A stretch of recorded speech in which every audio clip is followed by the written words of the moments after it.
there are 4 steps or stages to the very long system of meditation. The first step in this meditation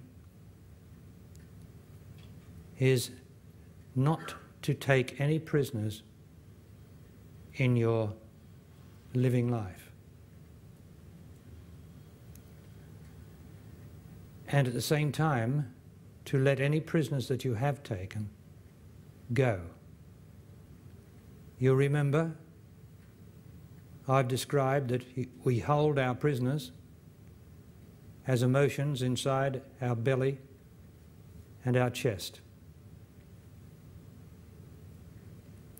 And these are the resentments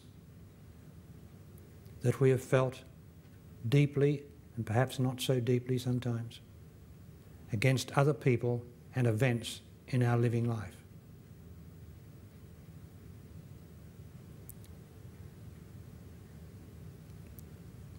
These emotions have led us to accuse and blame other people and other events for our life, which means that while I do not follow this step, this first step of getting rid of my need to blame and accuse others for my life,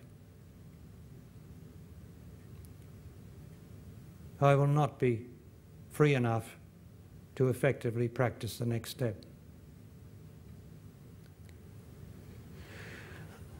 The second step in this meditation is what you have been practicing, and we're going to do it now, is to have sufficient one-pointedness of intelligence to focus on the pure sensation that is every moment in that body.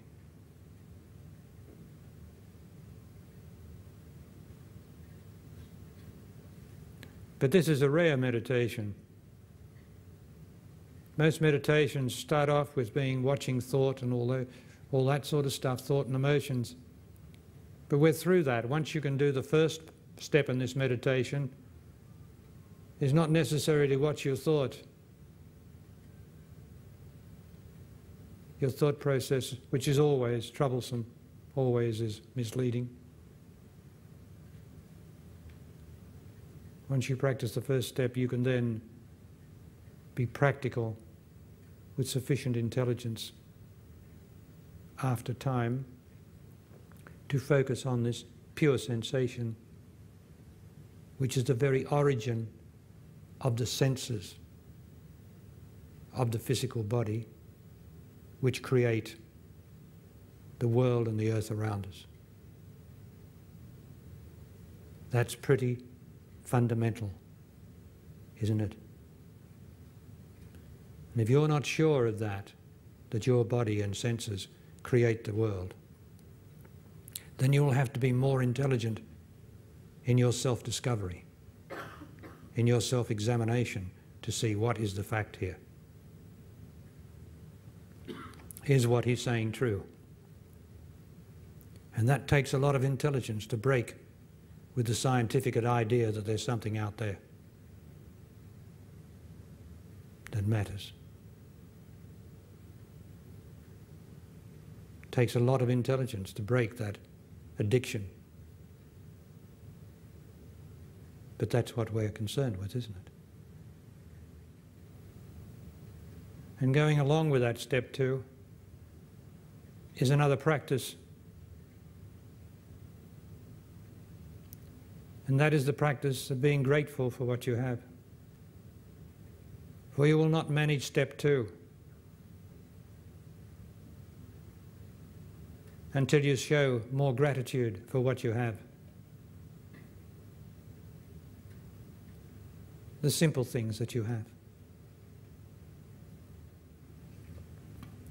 So then we come to the third step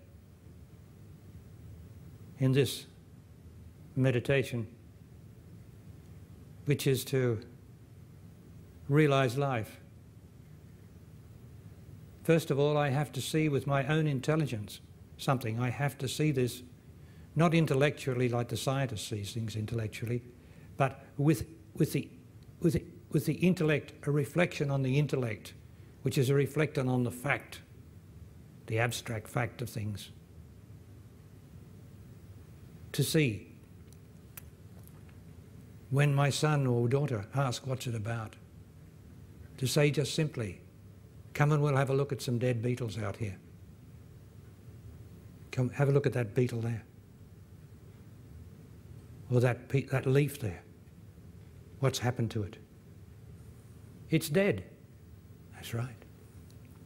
Why is it dead? Well, there's no life in it. Absolutely right. So can you see that the reason you're not dead is because there's some extraordinary principle that's keeping you sitting on the seat?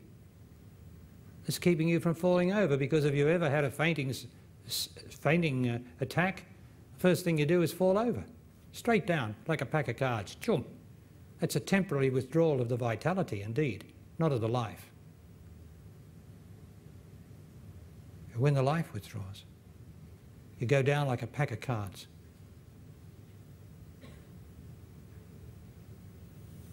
But can you see this? All it requires is for you to see it, not to imagine it, but to see it with your intelligence, that this is so, through the demonstration of nature, through the demonstration of every death. This is so. But while we are not intelligent enough just to see the simple fact that there is something animating our body all the time,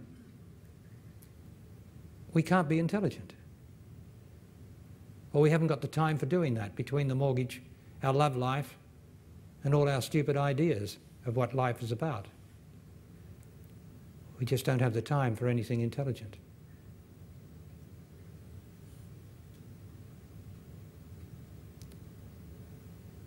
Now, in this meditation, I've also given you the other aspect of this life, which is demonstrable in your daily life at any time underneath your emotions and thought processes. What is this life, Barry? So that I can know it's there. When I can't see it intellectually so clearly, how can I know it's there? It is the well-being in your body.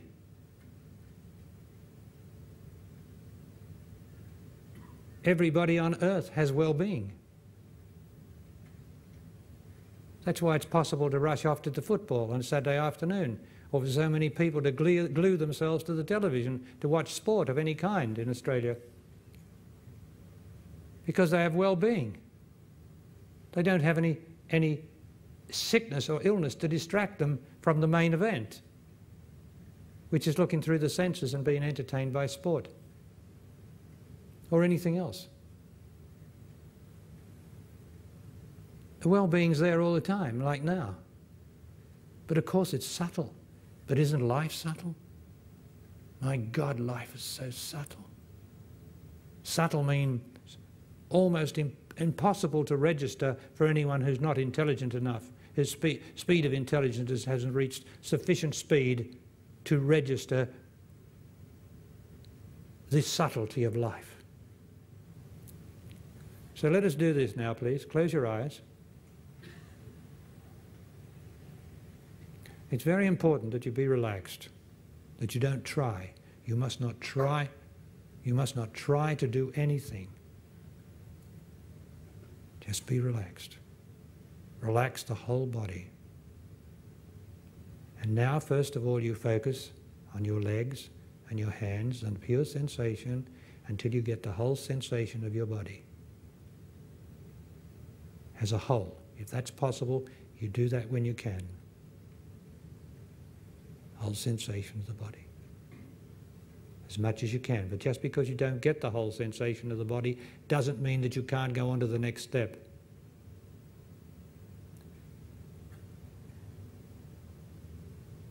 The next step, after the first step, in which I've said not blaming others, not accusing others. The second step we've just done. The third step is to somehow other acknowledge the life in your body, which is the well-being in your body, which you have now. Well-being, why not? Why wouldn't you have a smile on your lips? Why wouldn't you? Because the body smiles when there's well-living, but when there's well-being in the body actually smiles. Because of the sweetness of its own well-being, the sweetness of the life in it.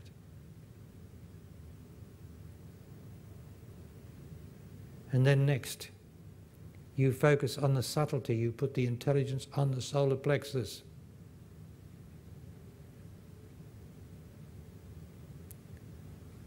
Now that is so subtle that it is nothing compared with everything else in the body.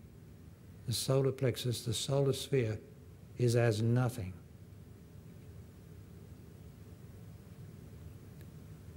So you're not sensing sensation anymore.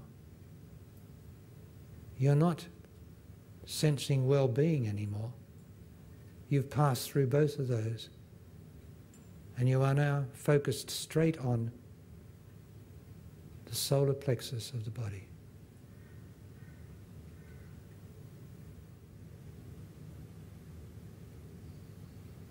So I leave it to you to practice all this great system of meditation and see for yourself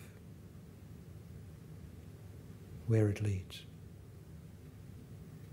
For I cannot tell you where it leads. You have to discover that for yourself. I can only tell you that it works, and that it has worked for others.